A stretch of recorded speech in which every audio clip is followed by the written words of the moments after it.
बिस्मिल्लाहिर्रहमानिर्रहीम। आज के प्रोग्राम के साथ मैं हूं नसरुल्लाह मलिक। नाज़रीन, हुकूमत और अपोजिशन एक दूसरे पर संगीन इल्जामात लगा रहे हैं और जो कवे मौसवी की बातें हैं वो भी हर रोज एक नया पंडोरा बक्स खोल देती हैं। एक नए इंटरव्यू में उन्होंने कहा कि आसफ अली जरदारी ने भी उन्हें रिश्वत की पेशकश की। उससे पहले भी वो मियां नवाज शरीफ पर इल्जाम लगा चुके हैं कि मियां नवाज शरीफ की तरफ से भी उन्हें रिश्वत की पेशकश की गई थी। अगरचे जो वो इल्जाम लगाए उसमें मुबैना का लफ्ज़ इस्तेमाल करते हुए आगे बढ़ जाते हैं। फिर साथ साथ हुकूमती अहदेदारों पर भी इल्जाम लगे। लेकिन इसके साथ साथ पाकिस्तान के अंदर की जो सियासत है, इलेक्शन कमीशन अब पाकिस्तान के बाहर मुजाहरा करेगी, पाकिस्तान मुस्लिम लीग नवाज, PDM और सारी जमातें। जबकि वजीर आजम इमरान खान भी एक बड़ा संगीन इल्जाम सामने ले आए हैं। वो कहते हैं पीपल्स पार्टी और मुस्लिम लीग नवाज को भी दो ममालिक से फंडिंग की गई। जरा सुनिएगा वजीर आजम ने अपने ताजा इंटरव्यू में क्या कहा है। वज़ीर आज़म कहते हैं वो मुल्क का नाम नहीं बता सकते क्योंकि उनके ताल्लुकात हैं ममालिक के साथ साथ, लेकिन साथ ही PDM उस केस का मुतालबा बार बार करती चली आ रही है जो कई साल से पेंडिंग है। फॉरेन फंडिंग केस जिस पे तहरीक इंसाफ पर इल्जाम है कि उन्हें फॉरेन फंडिंग की गई। अब ये दोनों जो चीजें हैं, एक तरफ हुकूमत के इल्जाम, दूसरी तरफ अपोजिशन के इल्जाम, इसमें सदाकत कितनी है और किस हद तक कौन इससे इफेक्ट हो सकता है। उसके साथ साथ हुकूमत खासतौर पर जिस फॉरेन पॉलिसी का जिक्र करती है, जब भी अंदरूनी मामलात का जिक्र हो, हुकूमत ये क्रेडिट लेती है कि हमारे इस वक्त बैनुल-अक़वामी तल्लुकात बहुत बेहतर हो चुके हैं, लेकिन मलेशिया में पाकिस्तान एयरलाइन का त्यारा रोक लिया जाता है। इसके साथ साथ पाकिस्तान को जुर्माना भी होता है लंदन में। और ये अगर खारजा पॉलिसी कामयाब है, फिर यह भी कहा जा रहा है कि मियां नवाज शरीफ के खिलाफ किसी भी एक्शन लेने से बरतानवी हुकूमत ने इनकार कर दिया है। तो फिर कौन सी कामयाब खारजा पॉलिसी है। अंदरूनी तौर पर हुकूमत को जिन मसाइल का सामना है उसमें सबसे बड़ा मसला महंगाई है। पेट्रोल की कीमत में एक माह के दौरान दूसरी बार इजाफा। शायद अपोजिशन को भी यह नजर नहीं आता। अपोजिशन को इलेक्शन कमीशन के बाहर मुजाहरा करने की बजाय सड़कों पर आकर महंगाई के खिलाफ मुजाहरा करना चाहिए था। यह भी आज के प्रोग्राम का मौजू होगा। मेरे साथ तशरीफ रखते हैं पाकिस्तान तहरीक इंसाफ के सीनियर रहनुमा रुकन कौमी असम्बली जनाब सदाकत अली अब्बासी साहब। सदाकत अली अब्बासी साहब, बहुत बहुत शुक्रिया आपका प्रोग्राम में वक्त तशरीफ लाने का। उनके साथ तशरीफ रखती हैं अज़मा बुखारी, पाकिस्तान मुस्लिम लीग नवाज की सीनियर रहनुमा है। बहुत शुक्रिया अज़मा बुखारी साहबा प्रोग्राम में वक्त देने के। उनके साथ शैला रजा कराची से हमारे साथ मौजूद है, पाकिस्तान पीपल्स पार्टी की सीनियर रहनुमा। सदाकत अब्बासी साहब, ये कितनी कामयाब खारजा पॉलिसी है। मलेशिया में आपका त्यारा रोक लिया गया, आप उसकी किस्त अदा करने, पैसे देने भूल गए। बरतानिया में आपको जुर्माना हो गया इसलिए कि आप वहां पे सही तरीके से मामलात को हैंडल ना कर सके। उस कवे मौसवी के ऊपर उसके इल्जामात पर एक वावेला भी खड़ा कर दिया गया। उस वावेले में सारे इल्जामात न सिर्फ अपोजिशन पर है बल्कि हुकूमत पर भी हैं। जी बहुत शुक्रिया मलिक साहब, आपने बड़ा अच्छा इंट्रो दिया और आपने शुरू किया त्यारे से, आपने फॉरेन पॉलिसी को त्यारे से जोड़ा।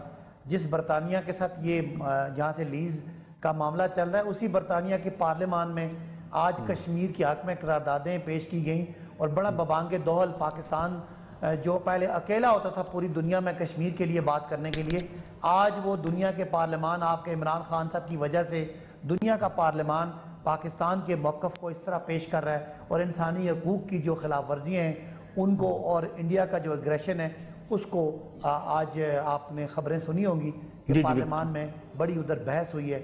रही बात कि PIA ने त्यारा लीज पे लिया हुआ था, जाहिर है वो नून लीग के दौर में लिया हुआ था, जाहिर है उसमें कोविड के बाद एक केस चल रहा था, ये चाह रहे थे कि चूंकि त्यारा उड़ नहीं रहा लिहाजा जो उसकी लीज की प्राइस है, क्योंकि त्यारा इस्तेमाल नहीं हो रहा इसलिए उसकी एज का मामला नहीं है, इसलिए पाकिस्तान के पैसे बचाने के लिए एक उसमें मामला चल रहा था, झगड़ा चल रहा था, उन्होंने केस किया हुआ था।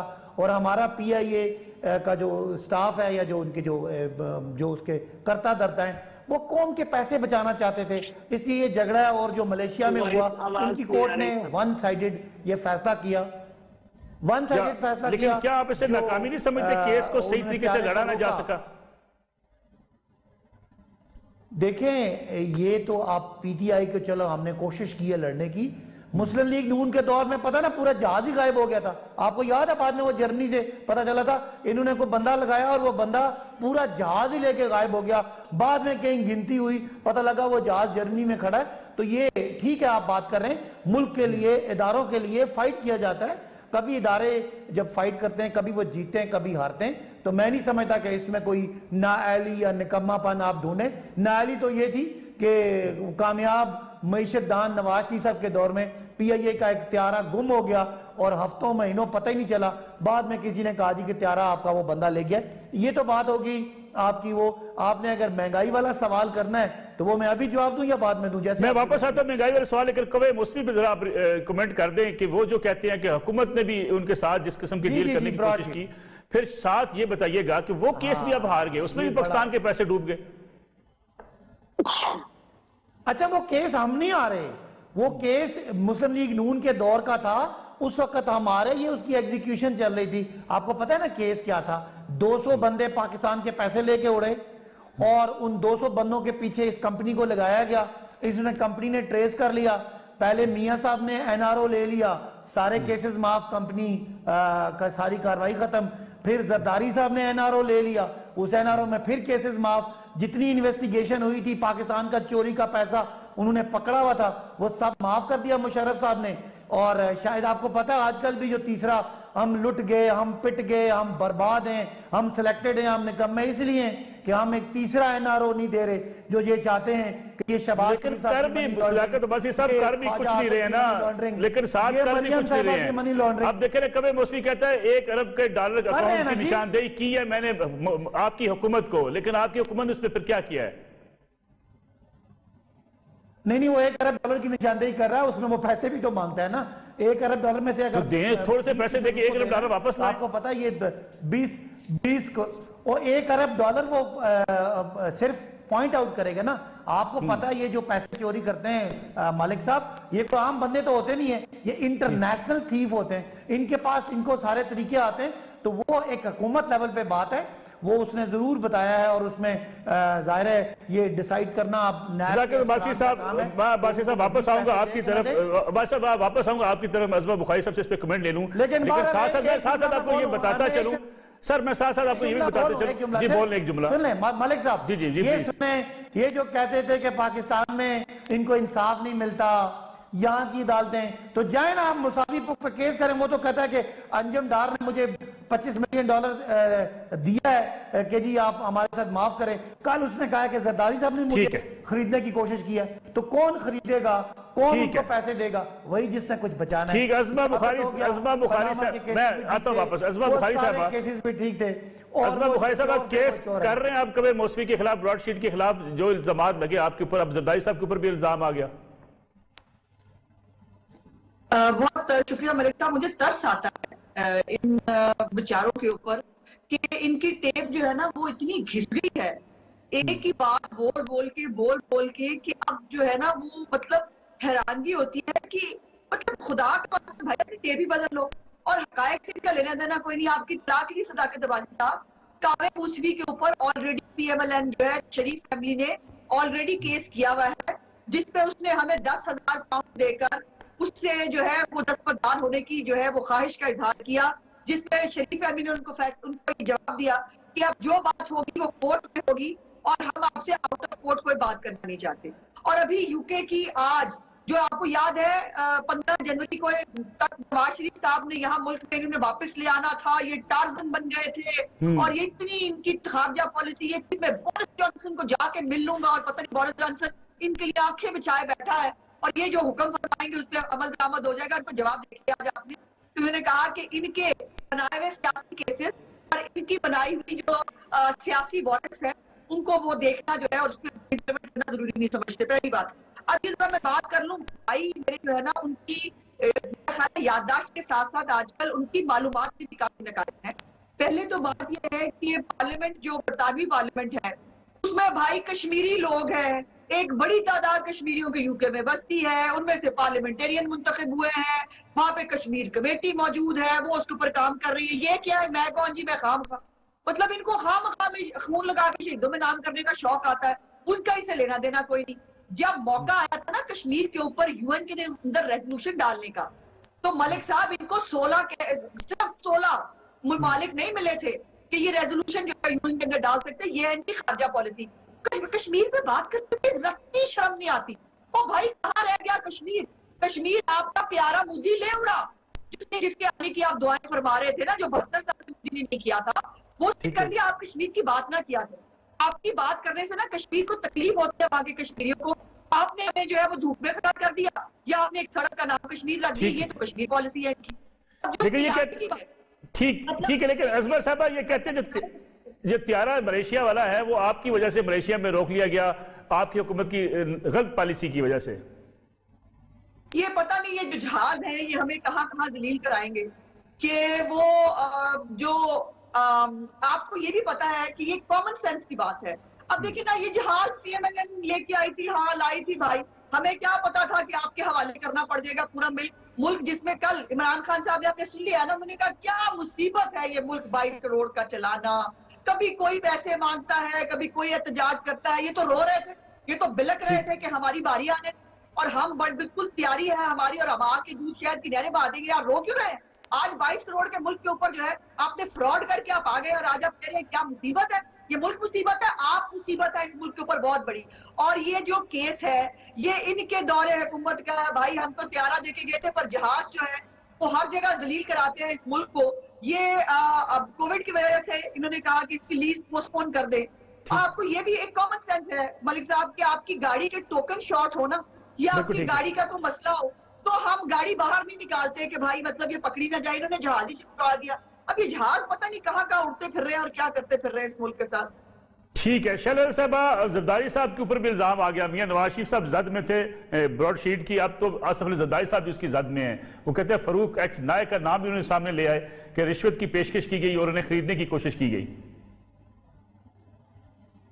अच्छा, बहुत शुक्रिया नसरुल्लाह साहब आपके प्रोग्राम में अपने मुझे शामिल करने का।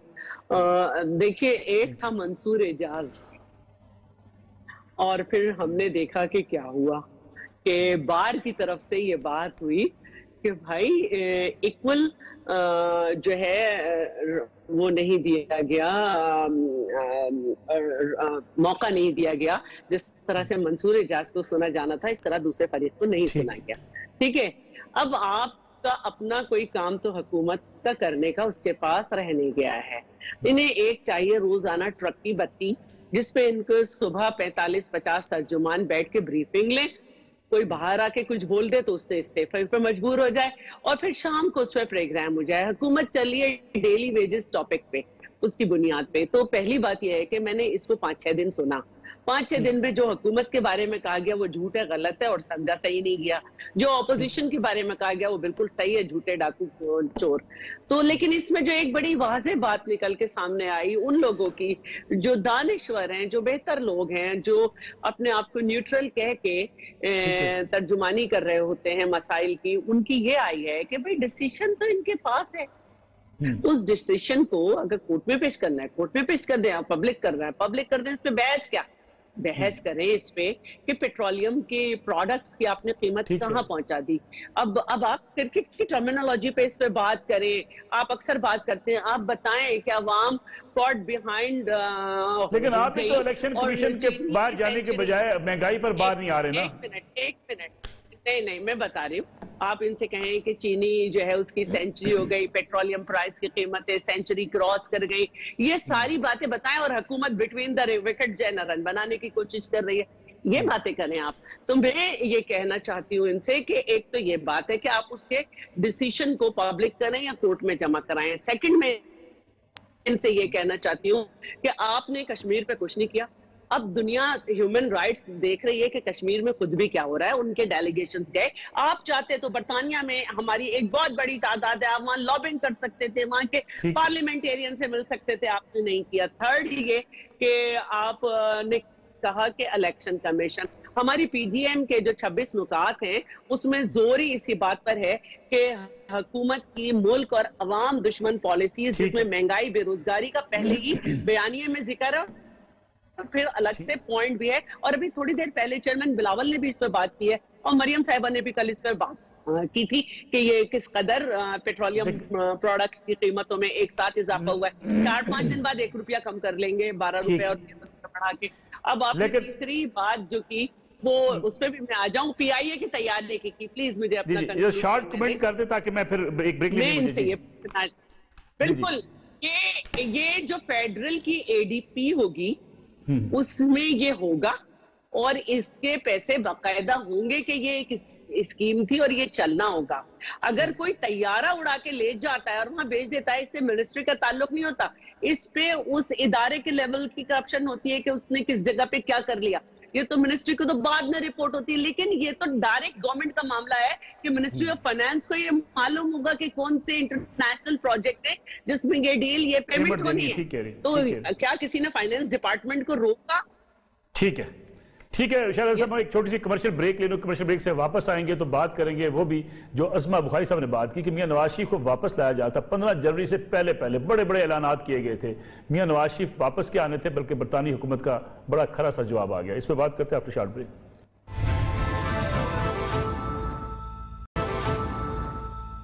पुराम एक बार फिर खुशामदीद सदाकत। बासी साहब, बड़ा क्विकली रिस्पांस मुझे चाहिए आपके इस मौके पर कि 15 जनवरी को शेख रशीद साहब ने भी ऐलान किया, इमरान खान साहब ने भी कहा मैं खुद जाऊंगा बरतानिया, मियां नवाज शरीफ को वापस लेकर आऊंगा। वहां से भी बड़ा करारा जवाब आ गया। फिर 7 बड़ी अहम बातें की जिसको आपने बड़ा कवे मौसवी को एक हीरो बना के पेश किया अपोजिशन पर इल्जामात के हवाले से। उसने जो कुछ कहा है आपकी नैब के बारे में, उसने कहा मैं नैब के केसेस को मॉनिटर करता हूं, नैब बाजू मरोड़ने का काम करता है, नैब सियासतदानों के खिलाफ एक विक्टिमाइज करता है उनको, और जो केसेस बनाता है वो झूठे होते हैं। ये कवे मौसवी की बातें क्या सच हैं? देखिए, मौसवी जो भी है वो एक एजेंट है और उसका काम है कि वो इस तरह की चोरी किए पैसे को पकड़ता है। इससे ज्यादा मेरा ख्याल है उसको पाकिस्तान की सियासत पे कमेंट कराना और उसको एक क्रेडिबल मानना कोई हमारा टारगेट नहीं है। उसका स्पेशलिटी ये है कि उसने इन 200 क्रुक्स के पैसे पकड़े हैं और उसको इन्होंने खरीदने की कोशिश की है। ये तो 2 बड़ी बातें वाज़ेह हैं। उसके बाद वो जो आपने उनमें से कोई क्रुक्स है उनके बारे में उनको वापस लाने की बातें हम बड़े जोर लगा रहे हैं कि उनको वापस है। उनको भी कोई ख्याल है अपनी इज्जत का कि अदालतों से भाग के आप तकरीरें करें आइन की, कानून की, वोट को इज्जत दो, हर चीज को इज्जत दो, आइन और कानून के मुताबिक। खुद बंदा अदालतों से भागा हुआ हो, एक अदालत में वो इश्तिहारी हो, दूसरे में वो मुजरिम हो, सुप्रीम कोर्ट उसको झूठा और नायल करार दे, हाई कोर्ट का वो भगोड़ा हो, नैब कोर्ट कहे कि मैं इसके घर के जब बाहर पर्चियां लगाएं और ढोल बजाएं। इन लोगों की कोई इज्जत है कि जो हमारे सामने बात कर सकते हैं? ये वो लोग जो आज कोई एक फैसला हो जाए अदालतों के, आपका तो अदालतों की बात करनी नहीं चाहिए, अदालत के नाम पे चुप जाना चाहिए। जो आप अदालतों के फैसलों का इस तरह मजाक उड़ाते हैं, तो भाई हम कोशिश कर रहे हैं, हमने गलती की, हमें आपके आंसू याद आ गए, मुस्लिम लीग नून के आंसू, पीपल्स पार्टी के आंसू, मीडिया के आंसू कि मियां साहब खुदा न खास्ता आज गए कि कल गए। हमारा बासी साहब आंसुओं से मुल्क थोड़ा चलते हैं। देखिए बासी साहब, आंसू से मुल्क तो नहीं चलते ना। अब आप वज़ीर आज़म कह रहे हैं कि दो ममालिक ने फंडिंग की है अगर पीपल्स पार्टी को, PMLN को, तो आपका मुल्क टॉप प्रायोरिटी पे है ना। बता दें अगर ये चोरी के पैसे हैं तभी बता दें। यानी आप सियासी बयानबाजी की हद तक क्यों हैं? कुछ करके दिखाते ना।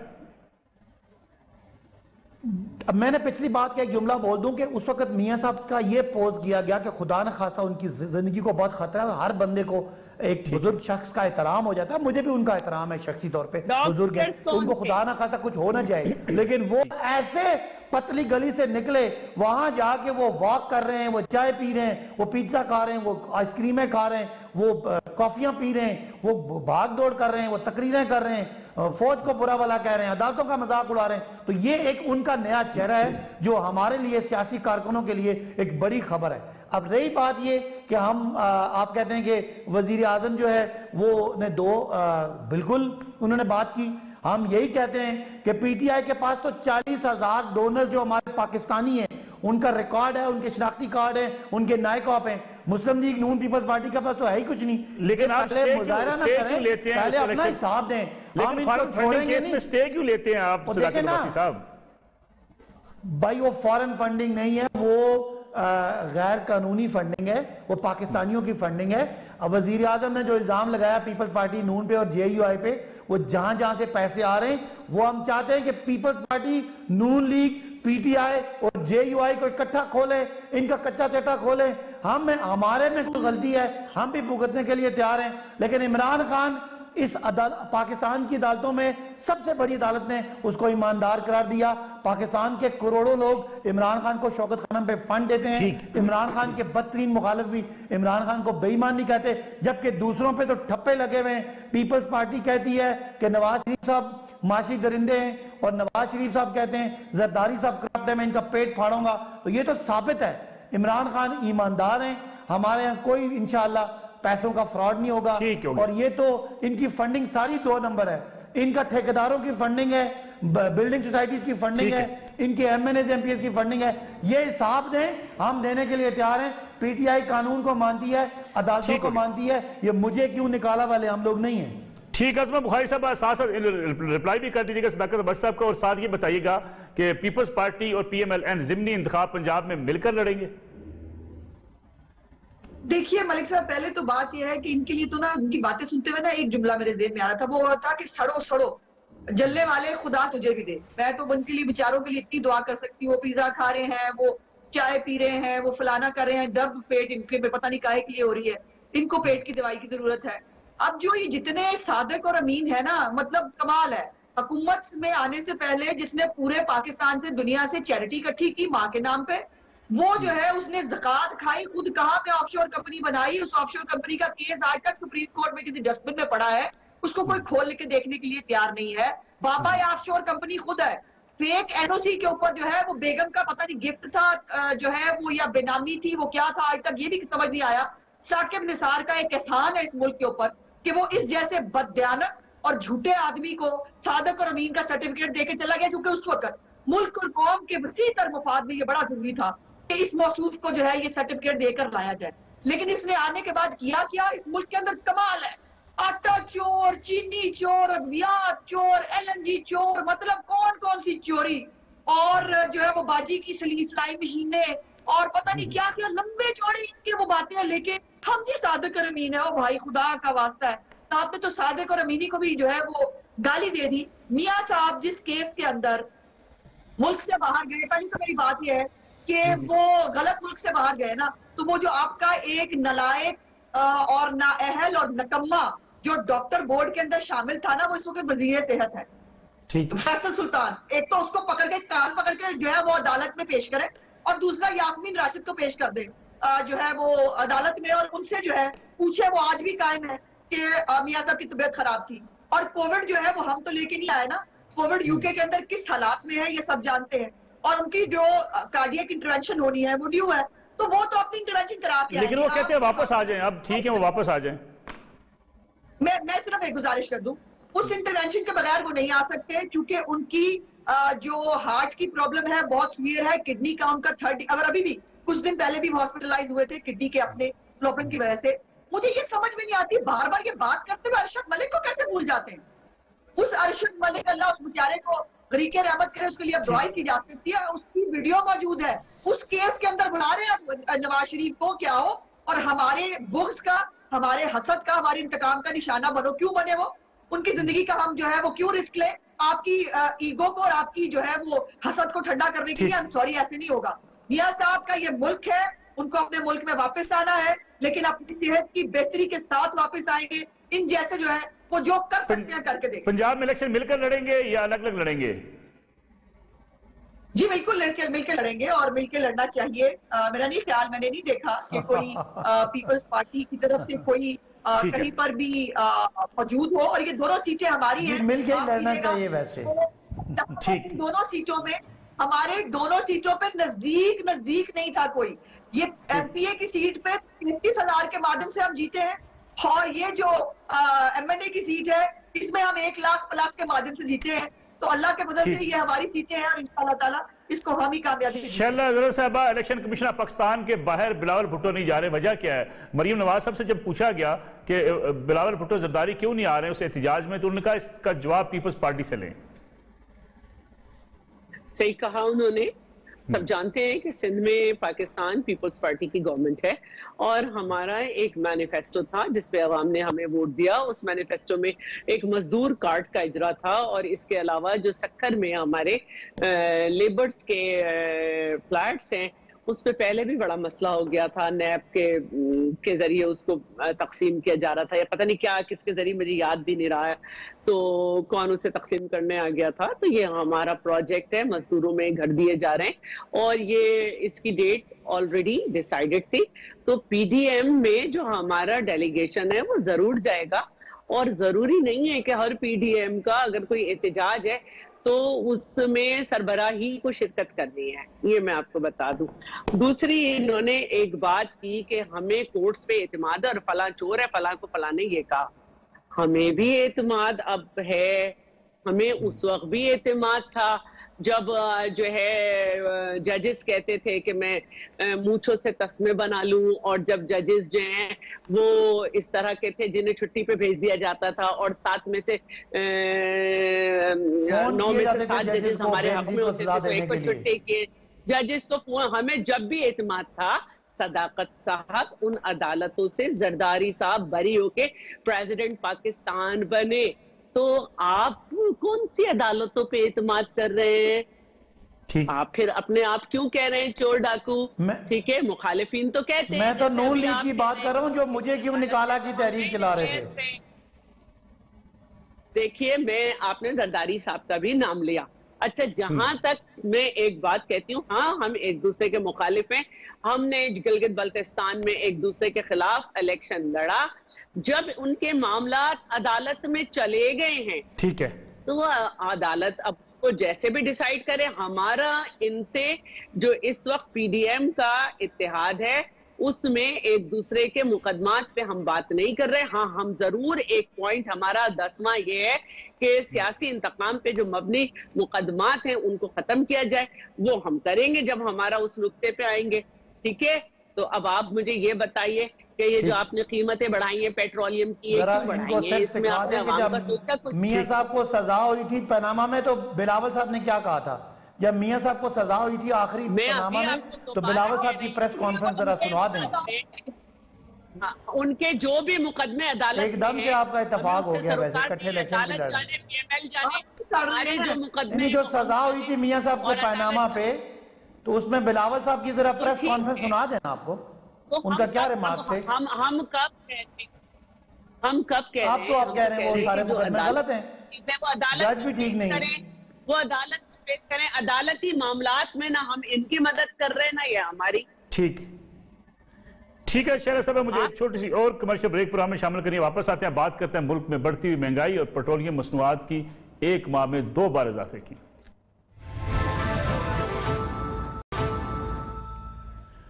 प्रोग्राम एक बार फिर खुशामदीद। बड़ा मुख्तसर वक्त बचा है, सदाकत बासी साहब जरा कमेंट कर दीजिए, बड़ा शॉर्ट सा, ये पेट्रोलियम मसनूआत में इजाफा, महंगाई, कब तक लोग ये महंगाई बर्दाश्त करते रहेंगे? आप कहते हैं हम बस बड़ी कोशिशें कर रहे हैं, रोकने की कोशिश कर रहे हैं।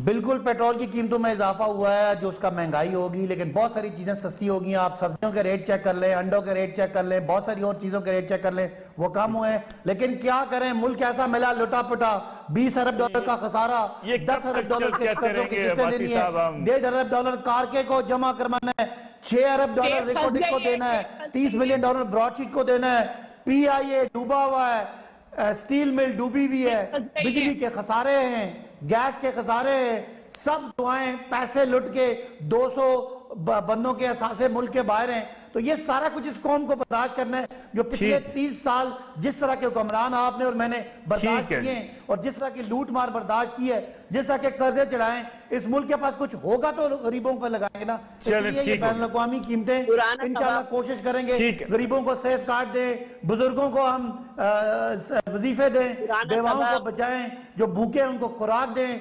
जो जिनके पास घर नहीं है उनको घर दें, ताकि इन जालमों ने जो कुछ थोड़ा बहुत उसको गरीब को दे, बाकी तो सारा ये लूट मार के चलेगा। अज़मा बुखारी साहब, सारा कसूर तो आपका ही है। फिर ये तो कहते हैं कि जो मिला लूटा हुआ मिला, तबाह बर्बाद मिला, मैसे ही चलाएंगे, तोड़ दें। देखिए, मैंने तो आपको कहा था ना कि मुर्गे की एक टांग, इनकी टेप रिकॉर्डर नहीं, टेप चेंज नहीं हो सकती, बेचारों के पास कैपेसिटी इतनी है, एक ही टेप रिकॉर्ड की है, क्या करें, बदल तो नहीं सकते, हकीकत यही है।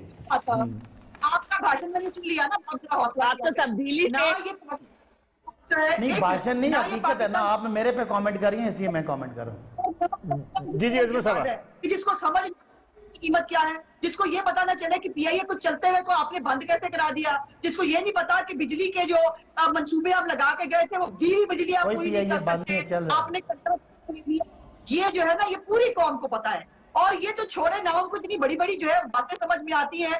सिर्फ सवाल ये है कि आपने जो वादे किए थे, एक सिंपल सवाल है, पेट्रोलियम की प्राइस पे वो अरस्तु जो है, जो खड़ा होकर असेंबली के अंदर जो है वो बताता था कि 46 रुपए का पेट्रोल बनता है, बाकी जो है वो इसके अंदर टैक्सेस है। इस वक्त पाकिस्तान की जो पेट्रोलियम प्राइस है उसमें 72 रुपए सिर्फ टैक्स है, बाकी पैसे जो है वो प्राइस है। मुझे ये बताइए कि आज ये जो 46 रुपए टैक्स के ऊपर जो है वो एहतजाज करते फिरते थे और जो है वो रोते फिरते थे, आज इनको कुछ शर्म आएगी? ये जो हमें जो है मुसीबत कहते हैं 22 करोड़ को, ये मुसीबत है, ये एक अजाब है इस मुल्क के ऊपर। और जिस ये अजाब चला जाएगा, यकीन मानिए मुल्क में रहमतें भी वापस आ जाएंगी और मुल्क जो है दोबारा तरक्की भी करने लगेगा। इनसे जान छुड़ाने के लिए वो जो है वो कुछ करना चाहिए। शरल साहब, आपको ये जो चीजें सस्ती गिनवा रहे हैं सदाकत अब्बासी साहब, आपको क्यों नहीं मिलती ये? तो सदाकत अब्बासी बाजार नहीं जाते, वरना पता चल जाए आटे दाल का भाव। आज का अखबार उठाएं, दालों से लेके सब कुछ महंगा हो गया है। अभी आपने आने से पहले कुछ किया है क्या? कैसी बातें करते हैं, इंसान बने यार। तो मैं ये कहना चाह रही थी कि महंगाई की रिपोर्ट आती है हर दिन की, सस्ती हो गई हमारे, वरना नसरुल्लाह मलिक साहब सवाल पूछें कि महंगी हुई है या सस्ती हुई है।